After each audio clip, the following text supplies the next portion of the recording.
Welcome, everyone, to today's webinar from Revizto, Driving Efficiency. Revizto has partnered with BIM MEP Aus to have a conversation about standards in action, and we really want to foster a conversation with community around standards and some of the standards that already exist out there around the world. So really looking forward to this webinar today. We'll start by acknowledging country. We begin today by acknowledging the traditional custodians of the land, which we gather here today, and pay our respects to elders past and present. We extend that respect to the Aboriginal and Torres Strait Islander peoples here today. I'm Jason Howden, Chief Innovation Officer at Revizto. Joining me here today, all the way from North America, is Corey Klassen, Implementation Services Manager at Revizto North America, specialist in building services and building services fabrication. He's got a lot of knowledge that he's going to share here today. So really excited to have you here today, Corey. And alongside Corey is Brendan Upton, Senior Consultant at AMCA and BIM MEP Aus Australia. And finally, Duncan Sharp, Customer Services Manager here in Australia. Duncan's up in Queensland. A little bit of housekeeping, and then we'll get into our agenda today. We're going to start with some lessons learned from North America. Then we're going to have some lessons learned from Australia and APAC, and then we'll have a look at the BIM MEP Aus templates and how they can be used inside Revizto to help you with your daily work. And then we'll talk about some upcoming events. We've got a pretty exciting event coming up in Melbourne where Corey will join us from North America. And then a little bit of Q&A. Housekeeping, please make sure your devices are muted. The webinar is being recorded so we can share it to all registrants and you can share it with other people. We encourage the chat feature inside Zoom. So if you want to ask a question, put it in the chat window. We'll be monitoring that and we'll get to that in the Q&A section. And answer those questions. Keep an eye out for some polls. We've got some polls, a Slido poll that'll pop up, and we'd welcome the conversation to continue either at our Field Days events, via our social channels on LinkedIn, or with us directly. Just reach out, please. So poll time. Slido.com, enter the code, and that should pull up a poll. Or if you want to do it from your mobile phone, scan the QR code and jump into the poll, please.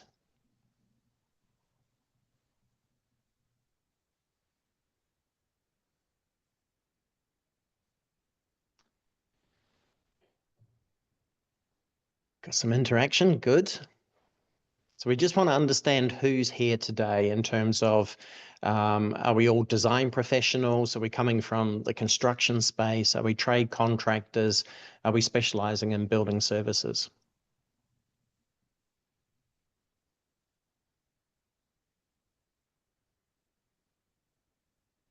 Don't be shy. This intel will help us guide the conversation going forward.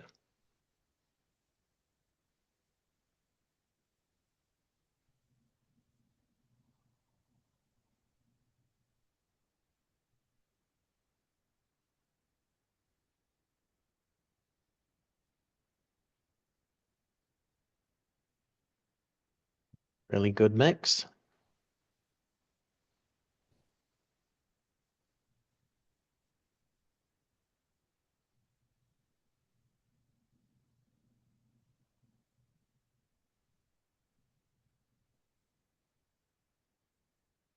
We'll just give it another 30 seconds for those that are jumping into Slido.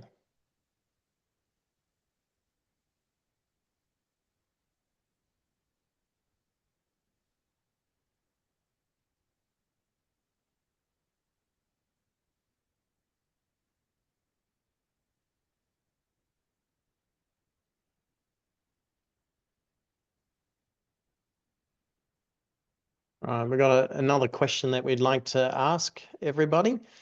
How many are already aware of BIM MEP Aus and what the standards and guidelines are proposing?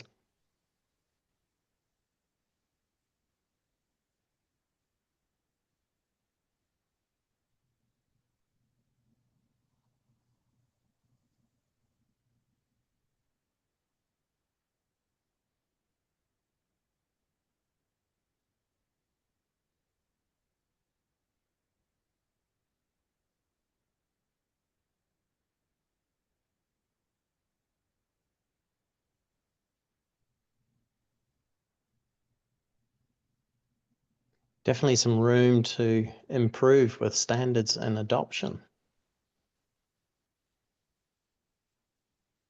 A few more seconds, and one final question we have.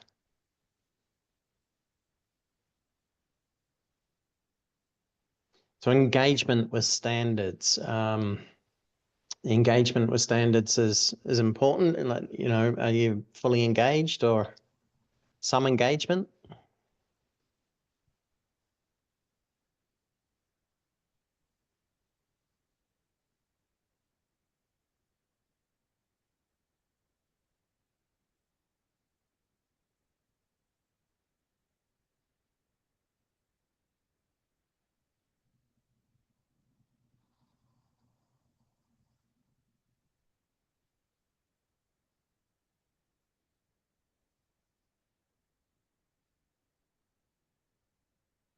Awesome. I'll leave that up in the background for those that want to continue putting that in the background. Back to the main show.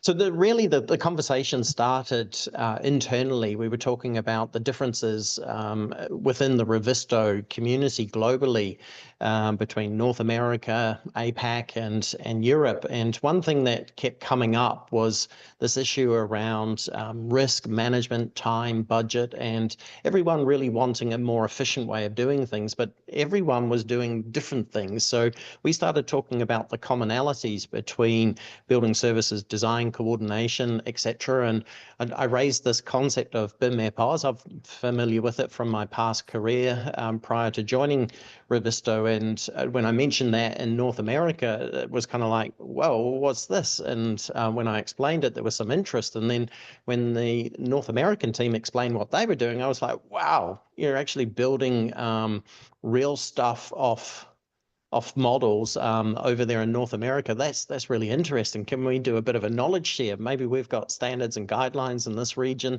but we're not necessarily applying the model to fabrication process as well as we could. And in North America, maybe you're doing the work really well, but it's all kind of a little bit of the Wild West. And it really kind of hit home when I started to read the McKinsey Productivity Initiative report, or imperative report as they call it. And you know, the numbers speak for themselves.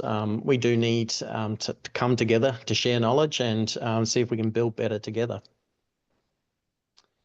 When you dive into the report, for those who haven't read it, the main summary lines are, you know, poor organization, inadequate communication. We've heard this all before, and the way I interpret all of these dot points is a lack of consistency, or AKA the application of standards across projects. We all have our unique ways of working, but there are ways of working in a unique way that is consistent with everybody in the construction ecosystem when we come together to work on a project.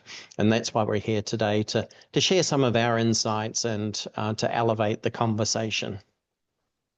Why? Well, we feel that we can take our past expertise and experience as the customer success team at Revizto and share it with you across your projects. And hopefully together we can all innovate and just you know, have another one project be a little bit better than the last. And that's really our goal.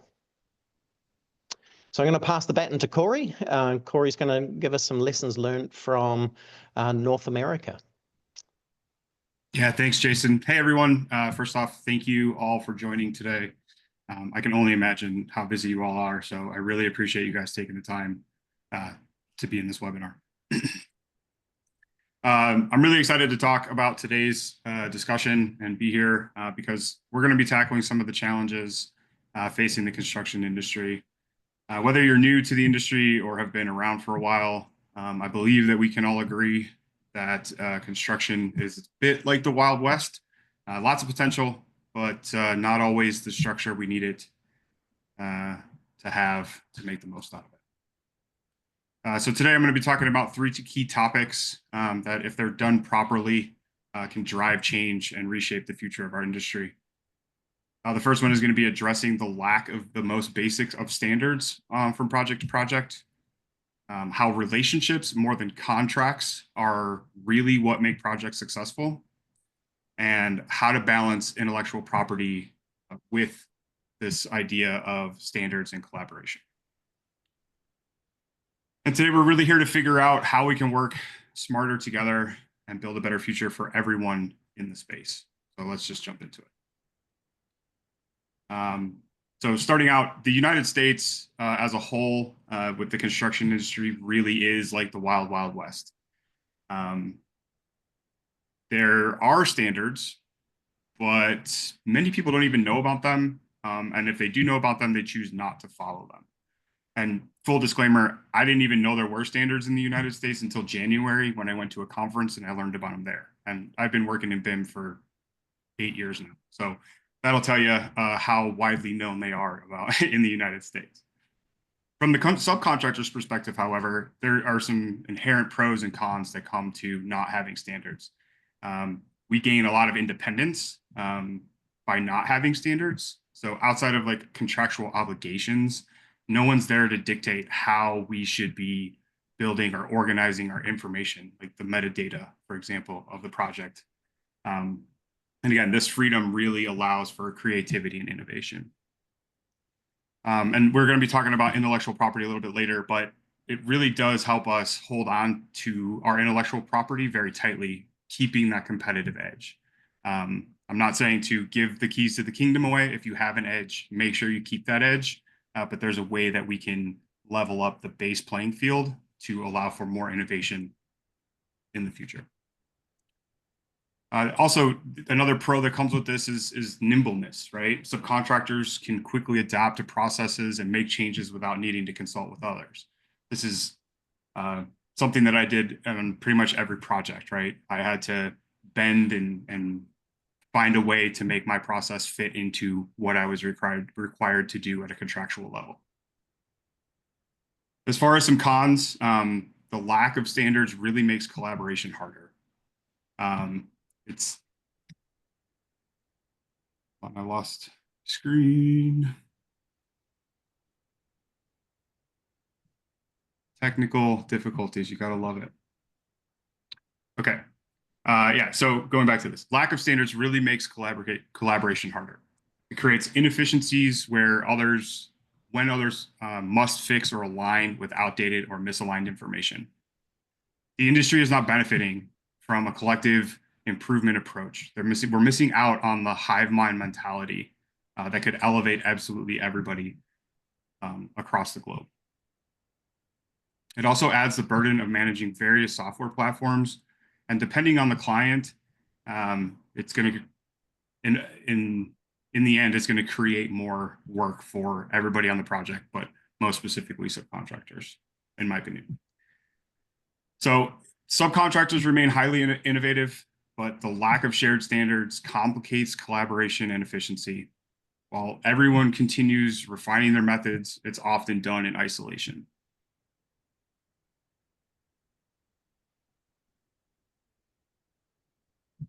So what truly impacts project success is the relationships we build along the way. So we're going to explore how relationships and contracts go together. And I'm going to say some things you guys probably already know, but contracts are set in stone, but relationships are ever changing. They can be built or eroded through small, often seemingly insignificant actions. A contract will define the legal framework, but it's the relationship that is going to govern the day-to-day operations and how conflicts are handled. And this is super important to understand. If I have a really good relationship with a client, more than likely we will be able to facilitate a conversation to solve the problem amicably and not have to go down the road of involving other parties to solve the issue. Collaboration in this space when we're talking about relationships is that having open collaboration, particularly through tools like BIM, it doesn't alter the contract terms, but it really reshapes the relationship. The more transparent the collaboration, the more dynamic the relationship. And this is very true. I've seen this play out day after day since coming to Revizto nearly 3 years ago. Having these open lines of communication and having the transparency there has really built a lot of trust and really solidified a lot of the relationships that we have on the projects that we're being used on. And so relationships are influenced by perceptions, what we see, and how we interpret those actions. So for example, when you see a pristine project or an immaculate BIM model, what do you think of? You think it's highly done, the company's great, everybody does a great job. And then on the other side, if you see something that's poorly executed, you're going to think, well, maybe we shouldn't hire them for the next project, or maybe there's an issue, right? So that's where this relationship building comes into play and how easy it is to affect that relationship and getting the next contract. And I think this leans into open BIM. So opening BIM to a broader use is great for the industry, but it does introduce a couple new complexities in the relationships, right? It brings more stakeholders to the table, so you have more people in the conversation, more relationships you need to maintain. And with that comes the potential for miscommunications, right? Frustrations and even different processes that clash against one another.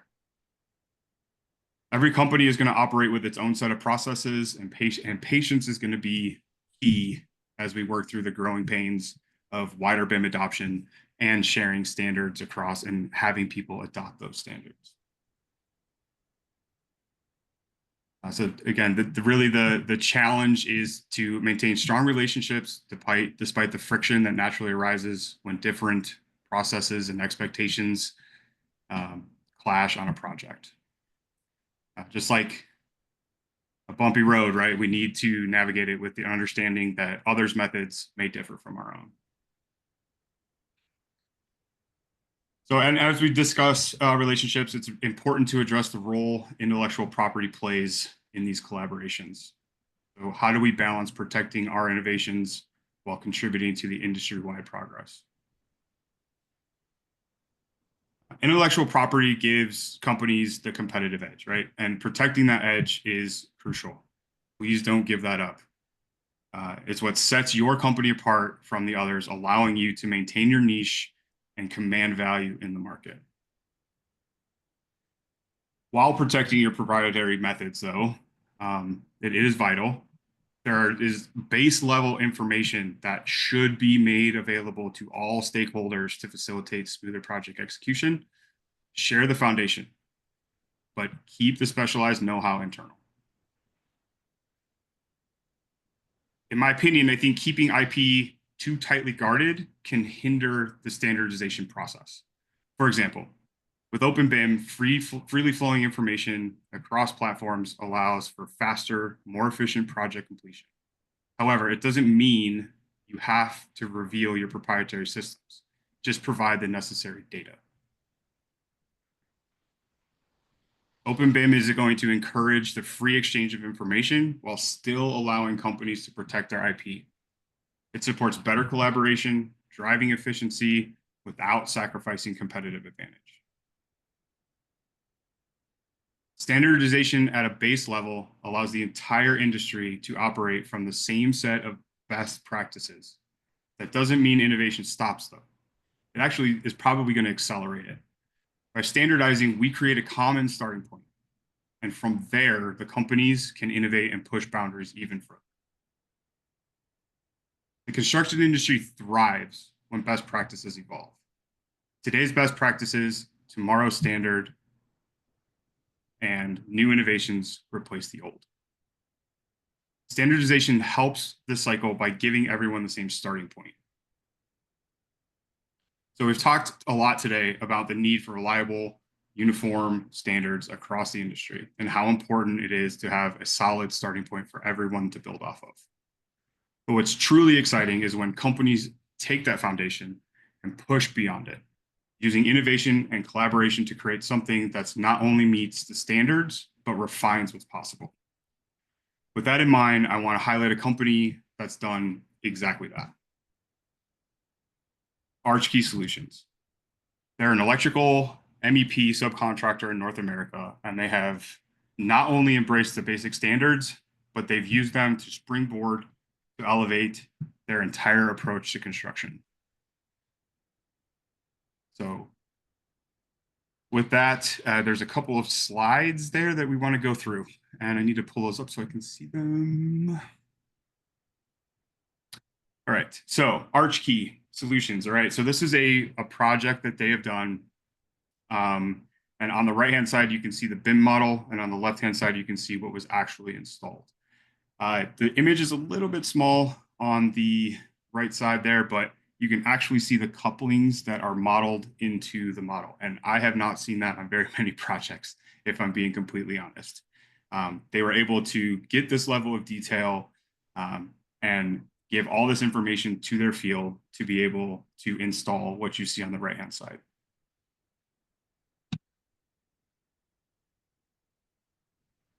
In order for them to be able to go this far, they had to provide this type of information to their shop, as well as to the field, to help them build these racks and these tiers for the system and be able to provide this installation to the project itself. They have gone through great lengths to provide all the information, the cut list, the BOM, absolutely everything that somebody would need to know in order to install this rack of components. They even went so far as to provide a colored graphic, again, to further highlight what the systems are doing. And it's, again, the text is pretty small there on the left, but they have callouts for sizes and exactly what is going to be at those locations. Now, this all looks great, but I'll tell you what, this was a ton of work that they had to put in order to get to this point. So the project, the challenges, and the game plan, right? So first, it starts with the project. The project itself began about, they were brought onto it about 3 years ago, right at about 60% DD, and they took that all the way through IFC drawings. Some of the biggest challenges, and probably the biggest challenge on this project, was the site itself. There was absolutely no laydown yard, and they had very limited lift schedules in order to get material to the locations so they can install. So they had to go through a process, and they had everything prefabbed offsite, and they used just-in-time delivery methods in order to get the materials where they needed it to be.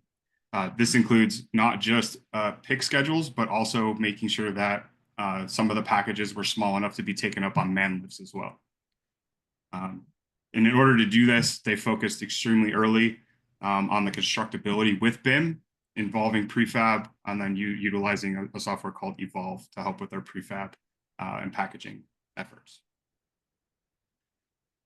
To integrate with the field successfully, the field and the BIM team had to work extremely close together. They had to design and refine their prefab workflow and utilize and understand Evolve and push that software to its max to be able to do this effectively. Not only that, but this whole endeavor really did stretch the company's capabilities, and it really took a lot of time to figure it out, but they did, and it was relied upon the BIM models being extremely detailed and having the right people in place to make the decisions when they needed to be made.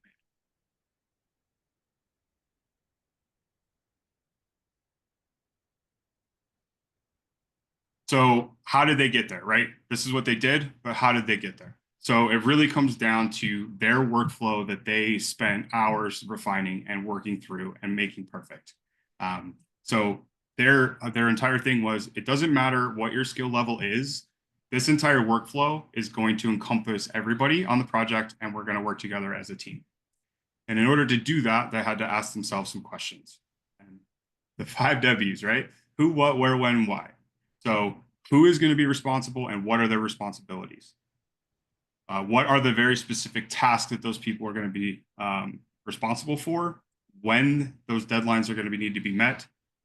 Where all the information is going to be stored? In this case, most of them, if not all the communication happened inside of Revizto. It was a very easy way for them to communicate back and forth. And then what was the purpose of the task, right? You can have all these things in place, but if you don't explain the purpose of why somebody's doing it, you're going to have a lot more frustration and people friction in that space. If people buy into the purpose, they're going to work a lot harder and make sure that it's very successful. So what's the future for Archkey? These are the major changes that they're making within their organization. They are bringing in a general foreman level professional from the field into the BIM conversation very early on in the project. And it is a requirement for all of their projects moving forward that somebody with field experience, in a lot of cases, general foremen start with 7 to 10 years at a minimum, to be involved in those conversations early on in the design phase. The next big change is that modelers no longer are going to be able to make decisions for the installation of routing or anything like that. And I don't know if you guys are experiencing it there in Australia, but for us here in the United States, we have a hard time getting modelers that actually have construction experience. We're getting a lot of kids out of school. They wanted to build video games, but they ended up learning Revit instead. So being able to take the decision-making away from those people and putting it into the hands of the people who have the decades worth of experience is completely invaluable, and it changes the game in a fundamental level. And then the last point I want to make is that with all of these changes that happen on this project, the next 4 or 5 projects that I've worked with them on over the last several months, the field is begging for more precise information. They want to standardize everything that they're doing. They want to see it the same way. There's less questions coming back and forth to the BIM department about how do I do this? What do I do there? And they're really leveling up their company. And they're willing and able to push this information out and try to help all the other subcontractors that they're working with in order to bring them up into the same place.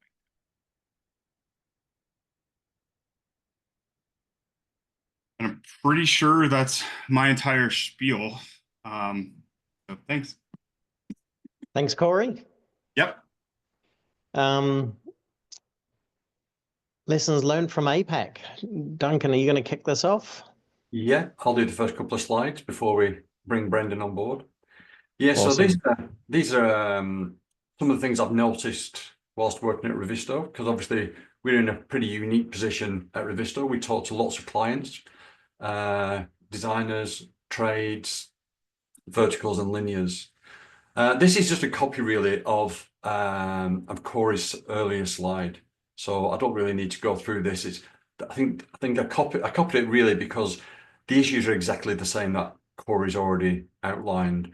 The only one I've added was the very last point in the cons, the none or lack of consistency. I'm now firmly believe that it leads to inefficiency. So that's going to be increasing cost and time. So I do think everyone that's listening to bear in mind that standards across the industry would lead to better results, and that's what we all want: projects on budget, on time, if not early.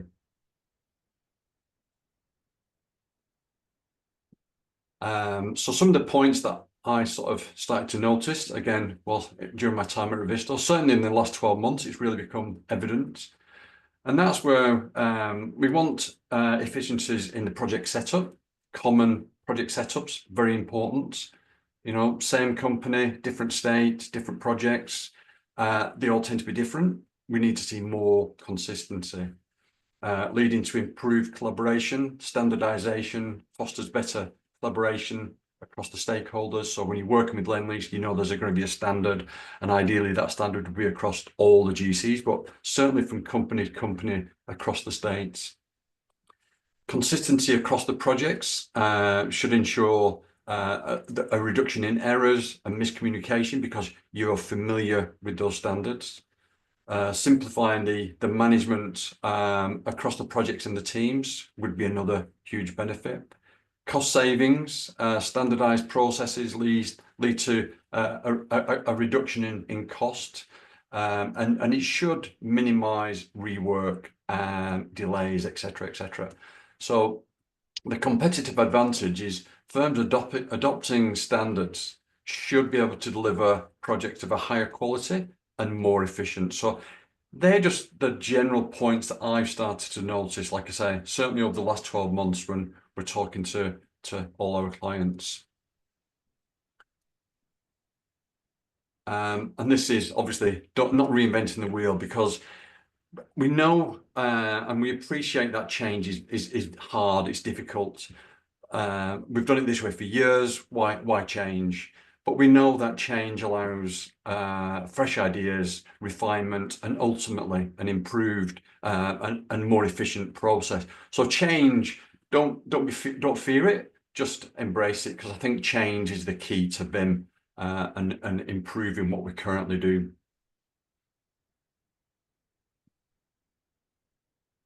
And again, we strongly believe that you know, we've got no standards at the minute. You know, it's pretty free reign out there. But if you adopt standards, then we're very confident that you're going to see efficiencies in time and money by the adoption of these standards. And obviously, we're working very closely with BIM MEP Aus here in Australia. Next slide. And yeah, over to Brendan. Okay, thanks very much, guys. Hi, everyone. So I'm really keen here just to spend just a little bit of time to just give you guys an overview of what BIM MEP Aus is and why it exists. Some of you may be, as you stated earlier, familiar and already using some of the standards. Some of you may not be familiar. So BIM MEP Aus really exists. One of the main reasons being is because of the lack of standardization that was identified. And so the initiative purpose was originally, over the last sort of 10 to 12 years, and still remains, as it says on the screen there, to lead the digital transformation of building services within the built environment with an industry relevant, practical and collaborative solution. And so the initiative has done this by developing best practice workflows and standardization, because it consistent standards. And so the industry solutions that we have developed over this period really consists around 5 main sort of areas. And so if we go to the next slide here, you can see that those 5 main areas revolve around knowledge. So digital transformation strategies and pathways, community. So the initiative has and continues to set up networking, workshops, environments where knowledge can be shared across the industry. And I guess the main one there in the middle, the standards, the technical standards. So best practice industry workflows, developing those, and then helping to implement those and communicate those out there into the wider industry. Products and services is the other part as well. So, you know, a range of different materials, tools that are fit for purpose and that can help companies like yourselves to manage things like that. The data inside of BIM models is one of the big areas. So product data templates and things like that. And then lastly, training and education, we're big on that as well. So obviously, BIM MEP Aus stemming from the AMCA, a membership industry organisation, big on training, big on education, and big on supporting that. So we have many wider programs, but it's specifically within BIM MEP Aus. We focus around upskilling in BIM and in Revit, and customized consulting as well to help companies. So moving along and talking a little bit more about those sort of industry workflows. So the initiative has been big around that sort of whole piece, I guess, there at the top, which is describing when you think about the overall life cycle of a construction project, so from design all the way through to commission as built, and then ongoing further to that, occupancy and maintenance of the building moving forward. But I guess that little graphic is kind of describing that we have developed materials and workflows and standards to accommodate those different sort of levels of detail, if you like, through those different stages of the project. So we have content and workflows that are relevant to those different stages. And design to fabrication down the bottom there is another big area as well that we get involved in. So we have fabrication libraries as well, standardized for the industry, that work along with those BIM models, and that they can be used to not only design the buildings and design the services within these buildings, but to fabricate them as well. So that sort of whole process of taking those designs and modeling. So we have workflows around that as well. So where to find the standards? So it's pretty straightforward, pretty easy. If you want to get in and have a bit more of a further look for yourself, our website there is bimmepaus.com.au, and just having a look at the graphic there, you can see that there's a few areas of the website, but the main one you're probably going to want to initially look at is the MEP data. Within there, that's where you'll be able to find the standards. We have specification documents. We have product data templates, which is all around explaining and how to manage and how to communicate that data and that metadata within projects for specific equipment, for specific items within a building services model. And then the content area there as well is where you can then pick up the content that the initiative builds. So we build templates and library content for specifically or mainly for the Revit environment. And so I just wanted to quickly touch on coming back to the whole idea of standards. We have many sort of different standards that have been developed, but one of the areas which Duncan's going to take a little bit further and talk a little bit about within Revizto and how it can work is the standards of naming conventions and colouring, so system colorization. So within the BIM MEP Aus standards, we have consistent naming and colours used through the life of the project, and that can be used for coordination and clash detection.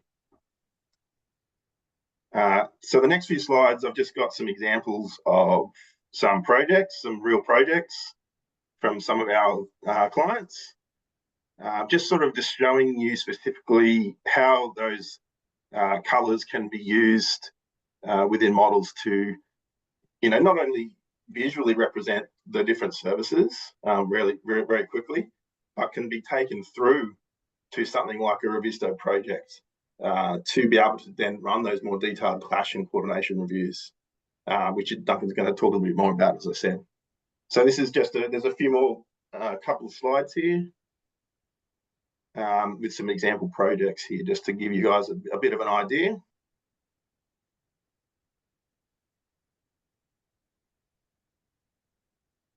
All right, and then I just wanted to quickly, just to finish up, touch on a few slides here. You can flick through these reasonably quickly. This just gives you guys a bit of an idea of some recent developments that we have made, and some updates around some of the generic mechanical content. A whole lot of work's been done specifically around the dampers and how they function within projects with clearance zones and things like that. Our generic libraries, we have expanded quite extensively around the electrical content, as you can see. We also have some hydraulic content, hydraulic and fire for that matter, that we have developed and that we are currently developing further. The manufacturers side of things as well, we also have specific manufacturer libraries. This one is a good example. So Masterflow were one that we've worked with quite closely over the years to get a lot of their pump range of products working within a project. So not only making sure that the right data and the right parameters are in there, but also things like a lot of work was done in the background around getting the electrical side of these items working with software and tools like PowerCAD, which some of you may be familiar with and use day to day, but getting those parameters correct so that they can talk to some of those other external analytical programs outside of Revit. So this is a good example of some of that content that's being developed further down that way. And then what's coming up, just a few lines. I won't sort of read through all of this, but just be aware that we do have a few updates in the planning and coming up. We've got a major template update planned for next month. We've then got some fabrication updates planned for early next year. Some content, generic and manufacturer content is coming.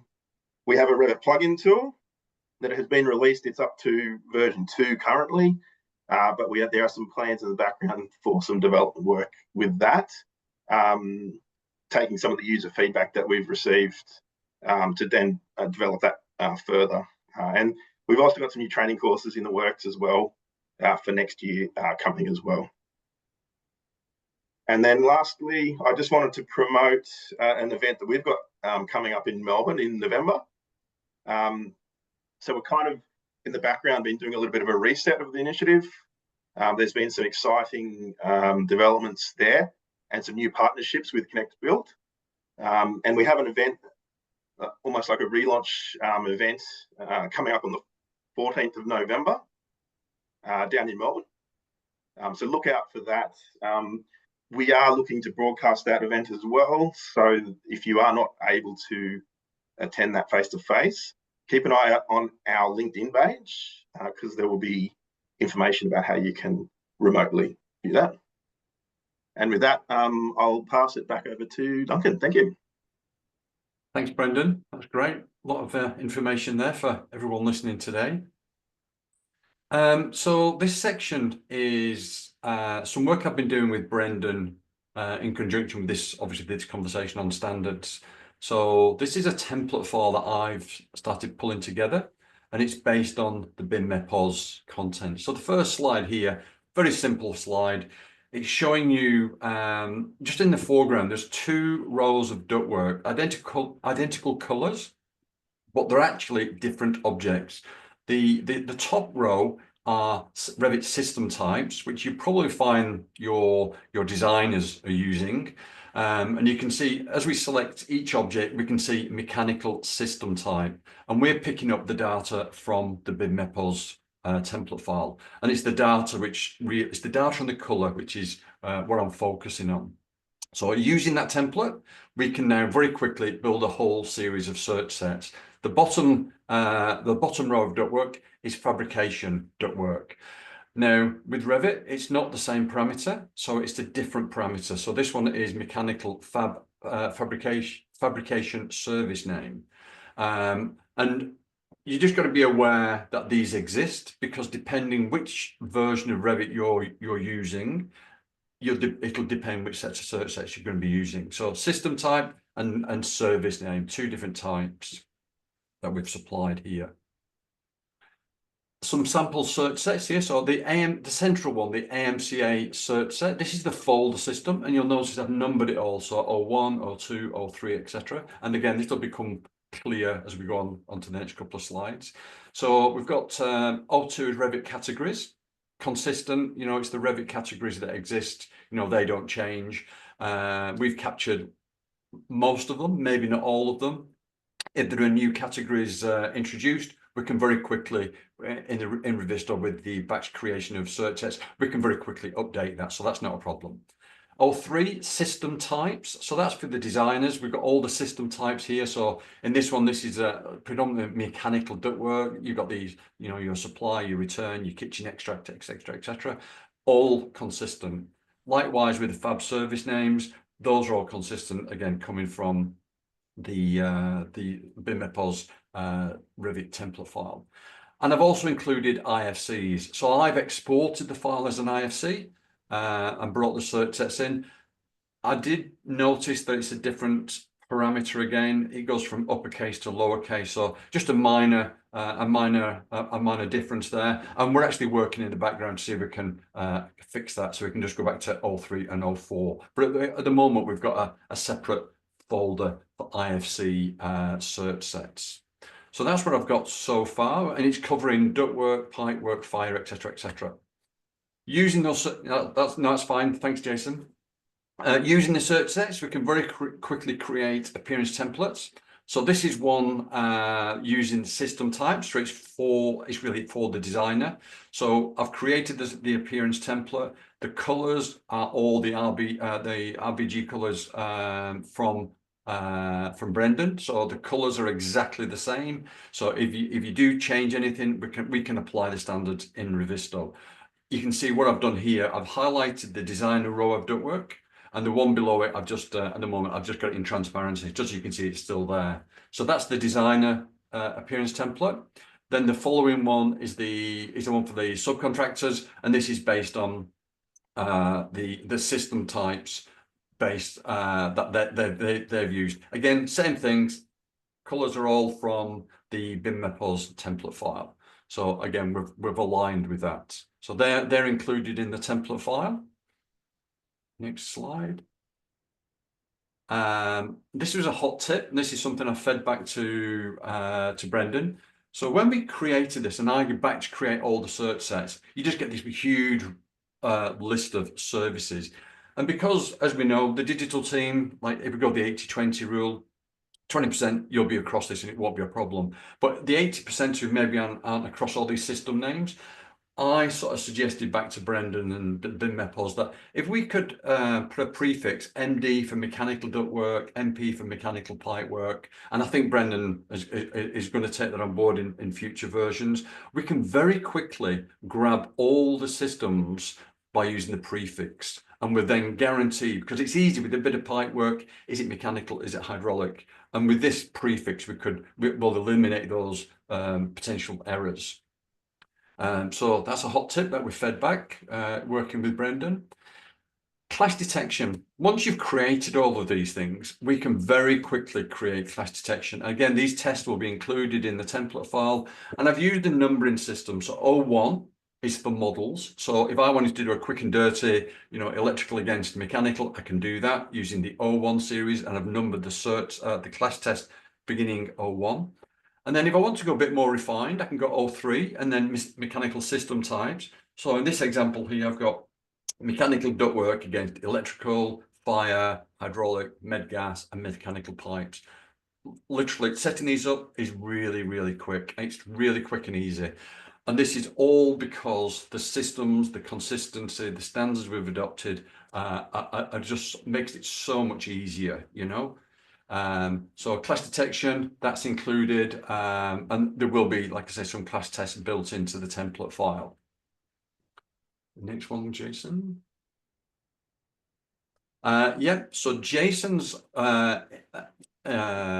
implemented a download function on your project. So within Revizto, when you go to your project space, you'll see there in the first image, there's now a drop down for downloading the Revizto codification documentation and search sets, etc.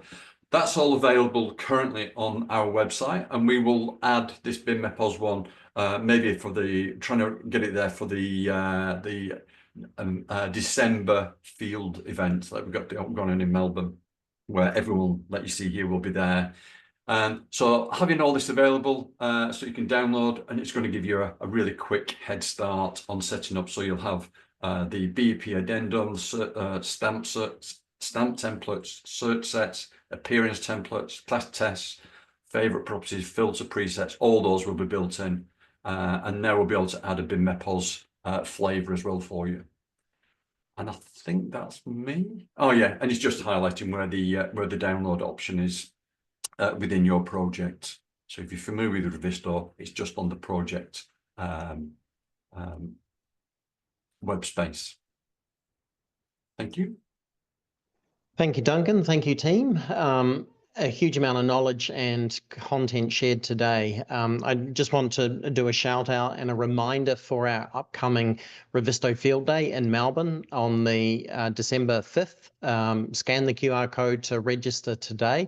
Corey will be coming out from North America, and we intend to really have a deep conversation around building services, how we can optimize building services, design, fabrication, and coordination on the day in Melbourne. So we look forward to hosting you all in Melbourne on the 5th.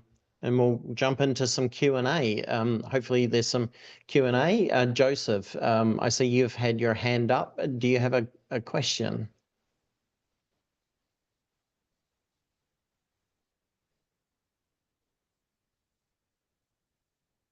Sorry, I missed it. Thanks.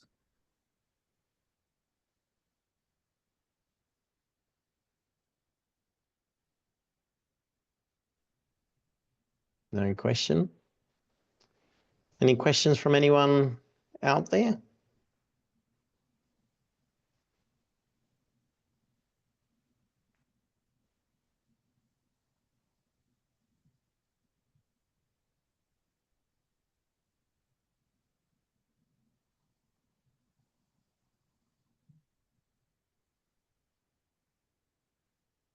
Just check the chat. If you've got questions, just put it in the chat window. You don't have to talk if you don't want to talk.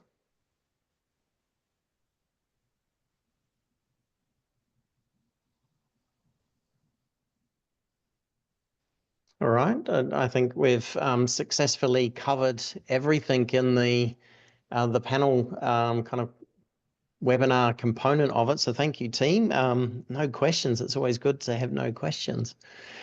Just a little reminder, you can contact us anytime, anywhere. Here's our main contact details. You can access a lot of this from our website, obviously our help center. Mios has asked how do we turn on the mic. I can give you access if you raise your hand.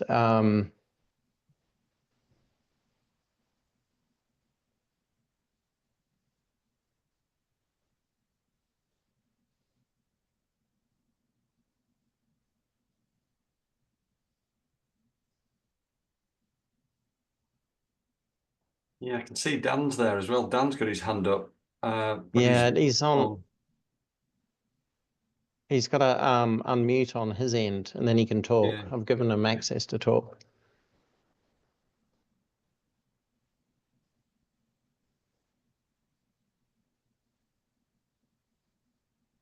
Anyway, we've had a question come through on the chat window. Thank you for that. The experience in setting up good standards during design stage, and then a principal contractor comes on board and all or some of the good work goes out the window. Very good question. Corey, I'm going to chuck it to you first, and then maybe Duncan.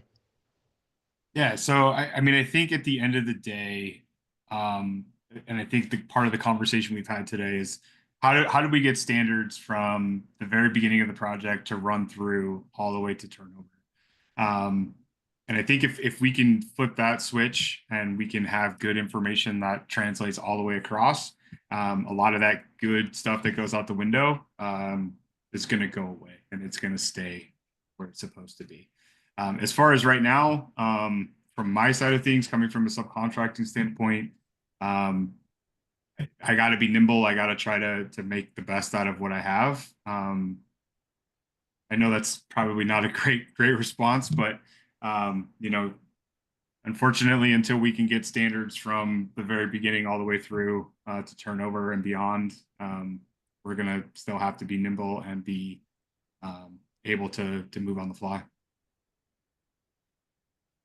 Yeah, and if I just add to what Corey's covered there is, because I'm working on a couple of pretty large hospitals at the moment, and going from the design stage to the trek and the trades coming on board, you're right. There is a change, and I think if in the contract at the beginning you stated what you were going to use that's going to be delivered within the models, I think that would help massively. So the adoption of standards, which is exactly what we're talking about here, should roll quite seamlessly then from the designers to the trades.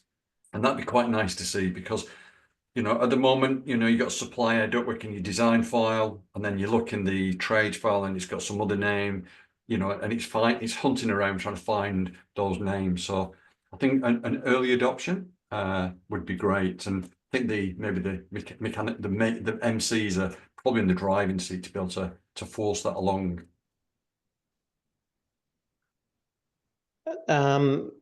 Milos, I hope I'm saying your name correct. He's put a comment in here. As an asset owner, they are keen to see more standards applied, given the complexity and increasing prevalence of models. There's an opportunity for more automated QA. So, and I think it's a big thumbs up from there on, you know, promoting the BIM MEP Aus standards and guidelines around. Yeah, totally agree with that point. Another kind of comment question from Glenn. It would help if the authority or governments and state were to mandate the use of these standards. Who can help push it in the industry? And I think that's a great question for you, Brandon. What kind of work are you doing with standards and government agencies already? Yeah, there's been a little bit of movement in that sort of space, different within Australia at least, different around the different states and the state governments. Some have been more on board than others.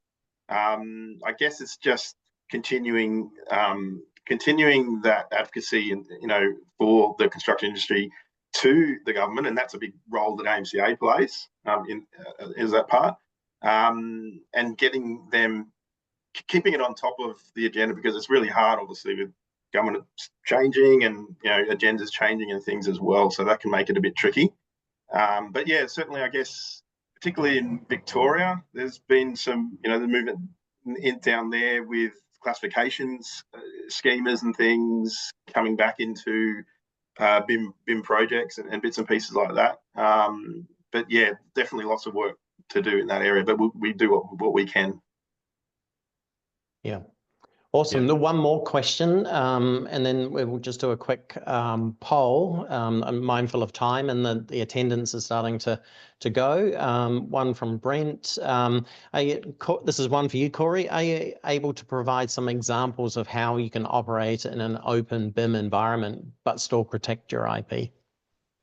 Yeah, so I mean, I think you have to draw the line in what makes your company you. What is your competitive edge? And why, and that is where you need to draw the line. Everything else, in my opinion, is helping everybody else do their job better. There's a baseline knowledge that I believe most of the industry should have, and if they don't, we need to be working together to pull them all up so that we can all be better at construction. Starting with, how do you name your systems, and what does that look like? How do you build your families, and what does that look like? Not the nuts and bolts that go into all the metadata that you put into your families, but how does that work, and how can we make everybody better and get on the same playing field from a baseline? Not, they need to figure out what their identity is and what makes them special, but I think there's a big gap in experience and knowledge that we really need to work together to push the construction industry forward. Awesome. Thank you, Corey. And thank you for all the attendees for joining our webinar today. Again, just to reiterate, please contact us if you have any further questions. If you've got something burning, we're here to help. You can find us all over the internet, and we're just here to help. I've got one more poll that I'm going to launch now. Please fill in the poll, and we'll be in touch. And a big thank you again to our panel, particularly Corey dialing in from North America. It's late into your evening. And we will see you next time. Hope to see you in Melbourne on the 5th of December. Cool.